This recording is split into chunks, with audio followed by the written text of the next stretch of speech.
हमारे बाबा श्री से जाकर के बतला देना कि आपका पोता अमृत कुमार सोनितपुर राजधानी में बाणासुर के कारागृह में बंदी होकर के बैठा है और उसको वहां पर अपार कष्ट मिल रहा है, इसलिए जितनी जल्दी हो सके मुझको इस कारागृह से मुक्त करा ले जाए। बेटा कुमार, तुम कदापि चिंता न करो, हम अभी द्वारकापुर के लिए प्रस्थान करते हैं बेटा। कि हे बेटा तुम चिंता न करो,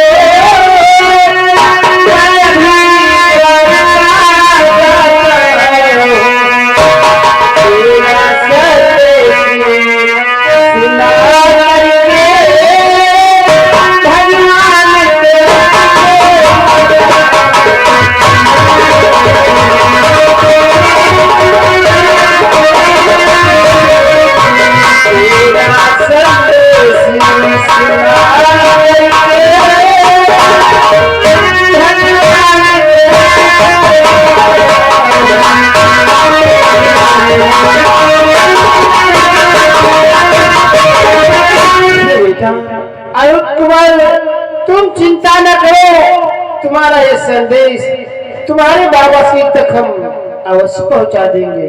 बाबा मेरा प्रणाम स्वीकार कि जय राम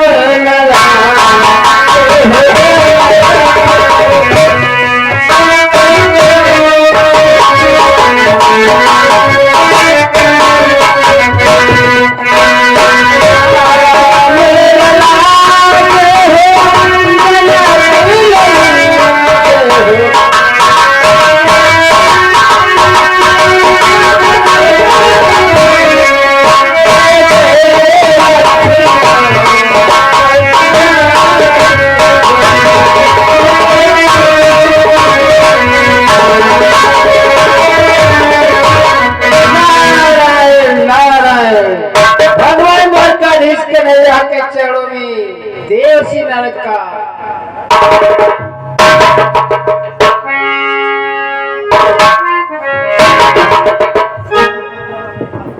आओ दर्शी आओ, हमारे द्वारकापुरी में तुम्हारा स्वागत है। आप स्वागत करो। अवश्य भगवान, परंतु आप तो जानते हैं मैं 2 घड़ी के अलावा कहीं ठहरता नहीं। मेरी आज इच्छा हुई क्यों ना चल करके भगवान द्वारकाधीश के दर्शन करो। सो आपके दर्शन तो हो गए, और अब मैं ये भी चाहता हूँ कि आपके पोते अमृत कुंवर के भी दर्शन हो जाए ना। उस समय कहाँ देव श्री नारद, तुम हमारे पोते अमृत के दर्शन करना चाहते हो? अवश्य भगवान, अवश्य मिलवाता हूँ। द्वारपाल देखिए ब्रह्मपुत्र नहा गए।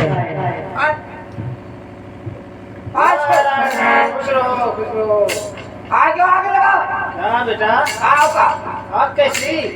अरे मैं तो अनिरुद्ध कुंवर के दर्शन करने हेतु तो आया।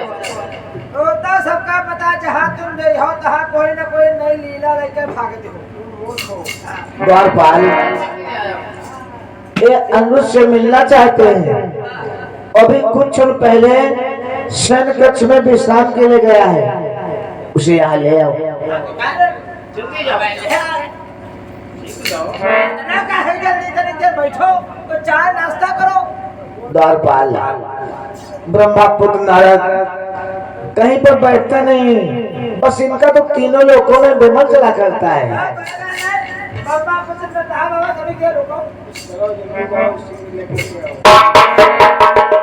देव ऋषि, हमारा पोता अनिरुद्ध कुंवर अभी कुछ क्षण पहले शयन कक्ष में विश्राम के लिए गया, वो आता ही होगा।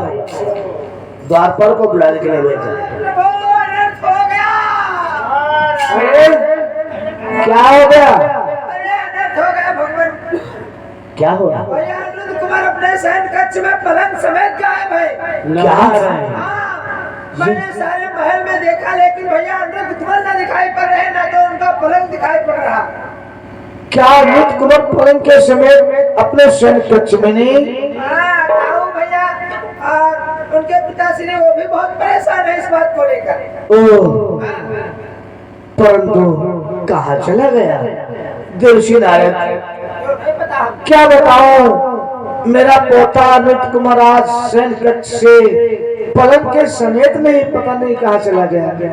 नारायण नारायण। ये आप आज क्या कह रहे हो? आपको मालूम नहीं, आपको ज्ञात नहीं आपका पोता इस समय कहाँ है? भगवान, जरा सोचो, कड़कड़ में वास करने वाले, सभी के हृदयों की बातों को जानने वाले हे नाथ, कितन की जाने मन की जानो, अरे जानो, आप प्रभु से कहत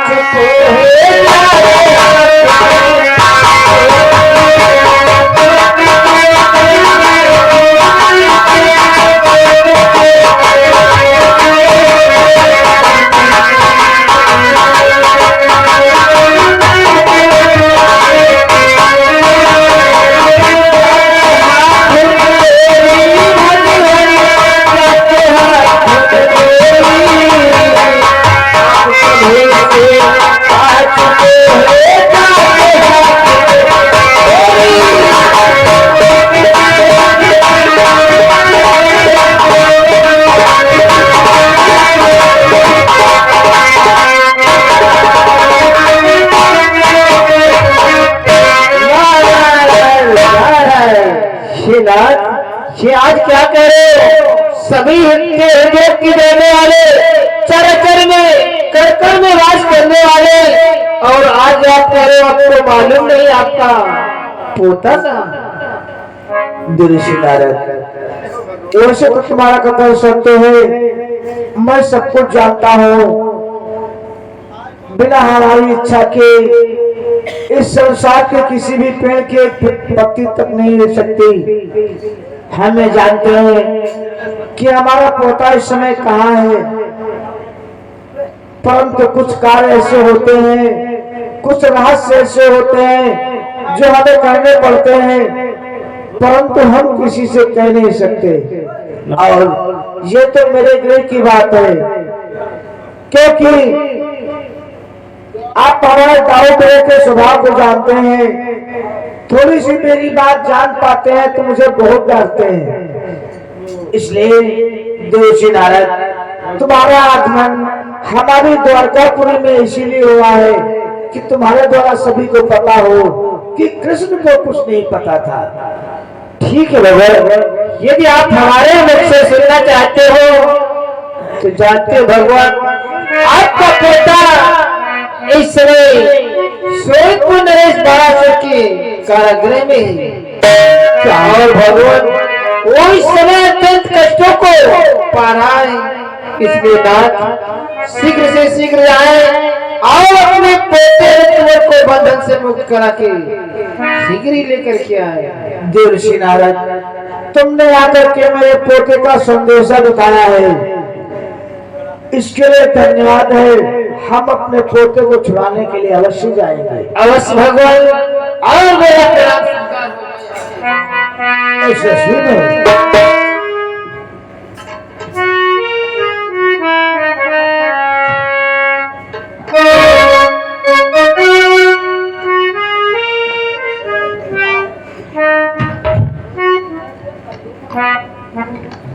हरे कन्हैया,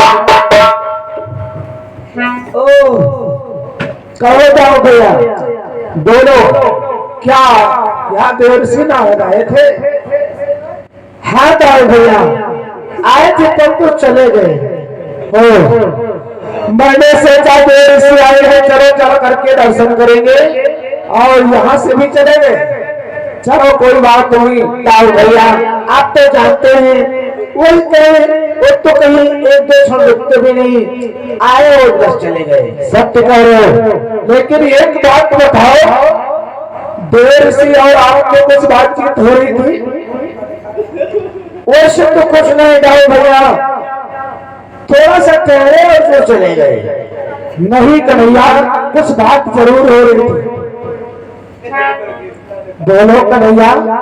दाऊ भैया बात तो कोई नहीं हो रही थी, पर तो क्या आपने कुछ सुना है? हाँ मैंने सुना है। क्या सुना है दाऊ भैया? मैंने सुना है कि अपना अमृत कुंवर इस समय कहीं गए। क्या?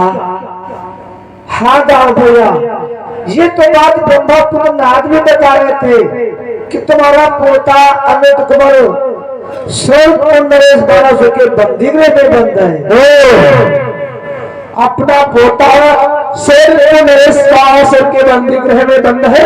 हाँ दाऊ भैया, अगर ऐसी बात है तो चलो हम चल करके उसे छुड़ाते हैं। दाऊ भैया आओ, बैठे, थोड़ा कुछ विचार विमर्श कर लिया जाए और कुछ युद्ध का भी प्रबंध कर लो, तब पश्चात चलते अपने पोते को छुड़ाने के लिए, क्योंकि सोनितपुर नरेश 1200 भगवान भोलेनाथ का भक्त है। 58 और 1000 ध्वजाएं उन्होंने वरदान की द्वारा प्राप्त किया है। ये आप क्या कह रहे हो भैया?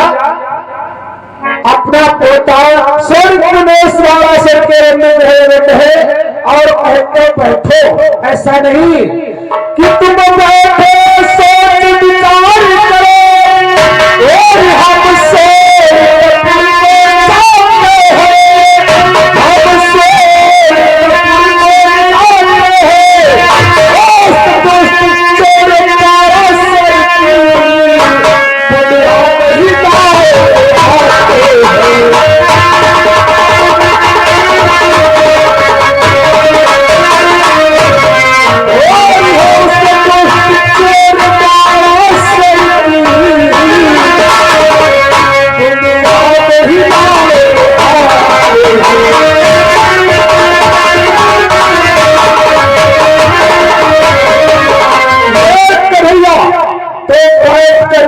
के सोच और विचार करो।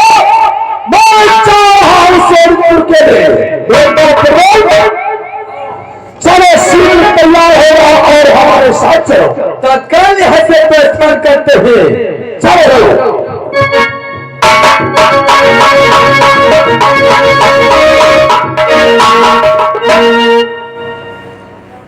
अरे जिसके काल मैंने ये राज छुपाया और मेरा राज खुल ही गया। मैं जानता था कि दाऊ भैया बहुत ही क्रोधी हैं, तत्काल उन्हें क्रोध आ जाता है और ये नहीं जानते इसका परिणाम क्या होगा। दाऊ भैया क्रोध में आकर के चले गए। मैंने उनसे बताया भी, फिर भी मेरी बात नहीं माने और पुत्र प्रथम तुम भी उनके साथ में चले गए। चलो ठीक है, मैं भी आपके पीछे से आता हूँ और उस 1200 के अहंकार को नष्ट करता हूँ।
कौन हो, कहां से आए हो और तुम्हारा क्या नाम है? तो हमारा नाम जानना चाहते हो तो मैं प्यार का पुरुष हूँ। मेरा नाम बलराम है और हमारे साथ में जो आए हैं उनका नाम प्रदुम है। बलराम चोरों का खानदान, जिसका भाई चोर, जिसका बेटा चोर, उसका पोता भी चोर। तो 1200 ये तुमने कैसे जान लिया कि मेरा भाई चोर है और मेरा पोता ही चोर है। बोलो तुम हमारे स्वर्ग में क्या करने के लिए आए हो? मैं अपने पोते अमित कुएं को छुड़ाने के लिए आया हूँ। तुम्हारा पोता चोर है, चोर बेटे के कच्छ में चोरी करते हुए पकड़ा गया। ऐसा नहीं हो सकता है, हमारा पोता चोर नहीं है। तुम्हारी बेटी ने हमारे पोते को गिराया हो तो अगर तुम पोते को छुड़ाने के लिए आए हो, आओ मुझसे युद्ध करो। बेटा तुम शीघ्र युद्ध के लिए तैयार हो जाओ। चल तैयार हो जाओ, चार तरीकों को पूर्ण कर रहा हूं।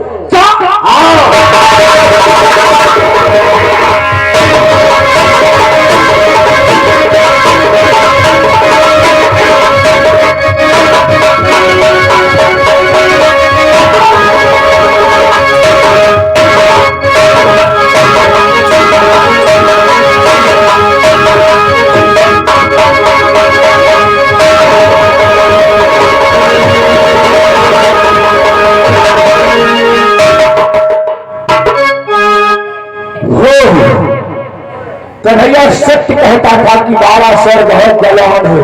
चलो बालासुर तैयार हो, तैयार हो जाओ।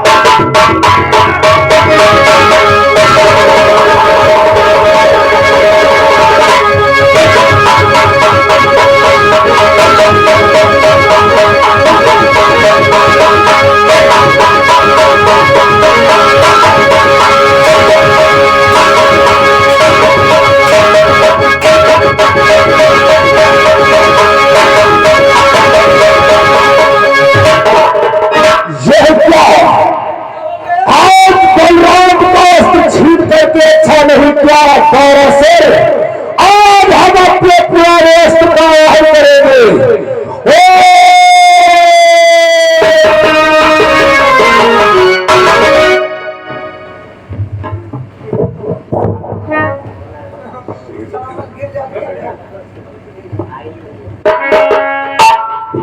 भैया दो भैया आप बालासुर के समक्ष में हो गए। आप सत्य कहते थे बालासुर भगवान भोलेनाथ का वरदानी है, उसके पास बहुत सा बल है। हाँ दाऊ भैया, मैं तो आपसे पहले ही बता रहा था, परंतु अब किस अस्त्र का आह्वान कर रहे हैं? आपको तो मालूम होना चाहिए, मैं अपने पुराने अस्त्र हल और मौसम का आह्वान कर रहा था।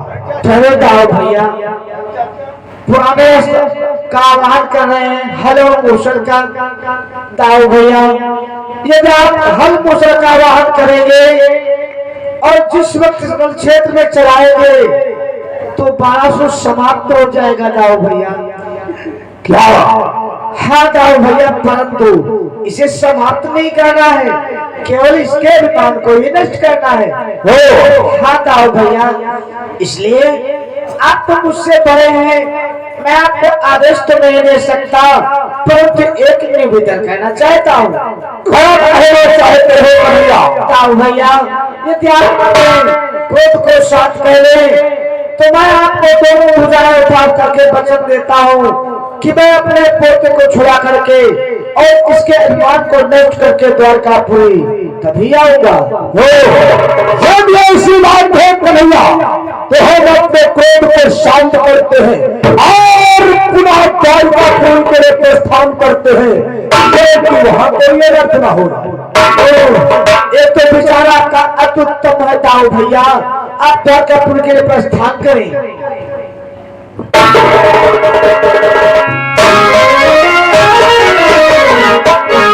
कन्हैया तू भी आ गया। मैंने सोचा था कन्हैया ही केवल चोर है, परंतु तेरा पोता भी चोर है। बालासुर, तुमने मेरे पोते को अपने बंदी गृह में बंद कर रखा है, इसलिए मुझे आना पड़ा। हमारे दाऊ भैया और पुत्र प्रथम के कथनानुसार तुमने मेरे पोते को नहीं छोड़ा, इसलिए हमें आना पड़ा। तो तुम अपने पोते को छुड़ाने के लिए आए हो? अवश्य, परंतु अरे पोते को छुड़ाना चाहे तो तुम उससे युद्ध करो। क्या युद्ध? हाँ बालासुर, हमें जानते हैं तुम इतना क्यों बोल रहे हो, क्योंकि तुम्हें भगवान भोलेनाथ से ऐसा वरदान प्राप्त है, उस वरदान के द्वारा 1000 भुजाएं और अथाह बल मिला है। तुमने संसार के सभी राजाओं को रण क्षेत्र में परास्त कर दिया है, जंगली जीवों को तुमने समाप्त कर दिया है, पहाड़ों को चकनाचूर कर दिया है, पेड़ों को उखाड़ करके फेंक दिया है। तुम्हें समझते होगे क्या रण क्षेत्र में द्वारकाधीश कृष्ण को भी परास्त कर देंगे? अवश्य